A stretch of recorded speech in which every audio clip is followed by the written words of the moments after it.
Здравейте от този малък екран. Днеска ще направим малко, ще прегледаме малко извадки от Библията и Коран Керим.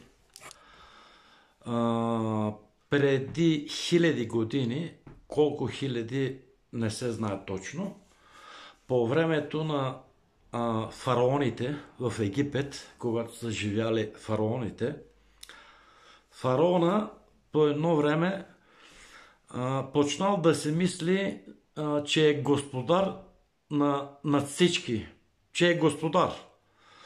Има власт, има пари, има богатство, всичко, владее всичко и почнал да се прави на Господ да се прави, нали, така да се каже. Обаче Господ си има планове и изпраща Моисей. Тогава на фараона господаря изпраща Моисей. Или Муса викаме. На Коран Керим се вика Муса, в Библията Моисей. Така. И понеже ще се опитам накратко да разкажа тази история. То е дълго, колкото примерно един филм може да се направи. Аз за няколко минути ще се опитам да разкажа накратко какво става. Значи, фараона научил, че ще идва едно момче, пратеник ще идва, Моисей, който ще му отнеме властта. Фараона научил това нещо от гледачите, нали, от врачките гледачите, тогавашните, и предприема мерки всичките новородени бебета, особено, нали, момчета, които са, тогава той държал синовете на Израил, държал като пленници, са работили на него. Всичките синове на синовете на Израил е заповядал да се убиват, да се умъртвят. Още като са били родени. И така, обаче, майката на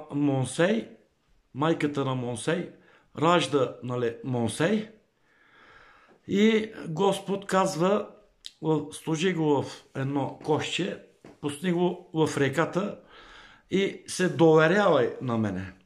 Аз няма да правя нищо зло на детето, нали. И наблюдавай къде ще отива.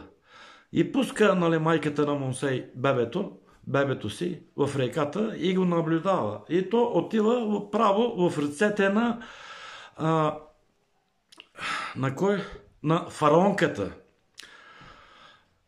Тя взима бебето, много харесва това бебе, нали, и се помолва на мъжа си, казва да отгледаме това дете. Заобичал детето и да го отгледат, нали. Те не знаят откъде идва, кой е това бебе. И в това време майката е била в близост и търсейки някой, който кърмачка, някой, който да кърми това бебе, майката казал, те не знаят, че е майката, казал, аз мога да кърма, и така хванали майката на Моисей да кърми бебето и Господ ги събрал фактически.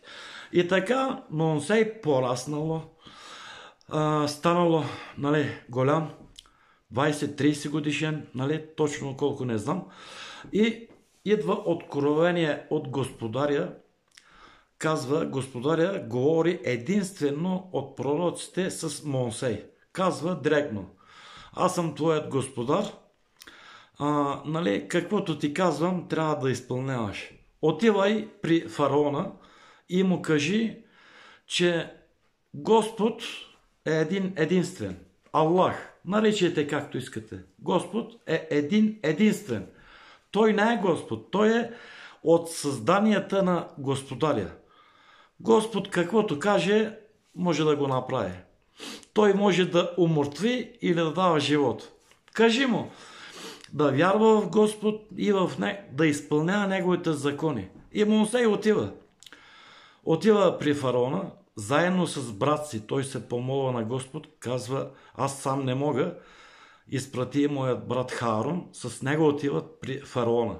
И казват, така, нали, разказва, трябва да вярваме в Господ, в Аллах да вярваме, и да не се правиме, нали, това, да изпълняваме неговите заповеди, и казва, че трябва да освободи синовете на Израил, които са пленени, като робове работят на фараона.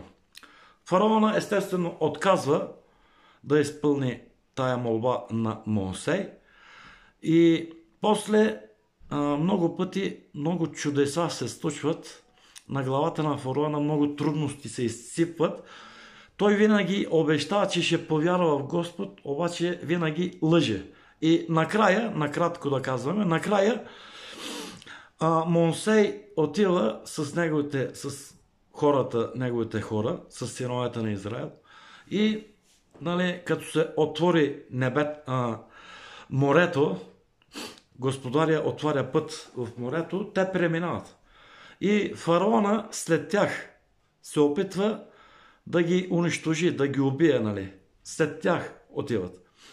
Обаче тия синовете на Израел с Моисей, пророка, те преминават морето, обаче Господ, фараона и неговата войска ги удавя в морето. И това е края, става фактически на фараона.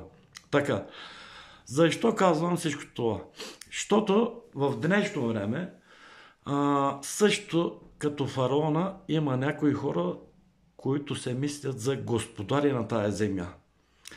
Обаче обичая на Аллах, на Господ, неговия обичай, е, че винаги, когато е имало такива случаи, той изпраща някой, който да предупреждава, и след това дава урока, каквото подобава на него. Той каквото иска, както иска, винаги справедливостта при него, винаги има справедливост при Господаря. Така че много, нали, вярващите да вярват и да се уповават на Господаря, на Създателя, на Аллах, да се уповават, че трудни времена идват, само вярата ще спаси хората. Бъдете живи и здрави!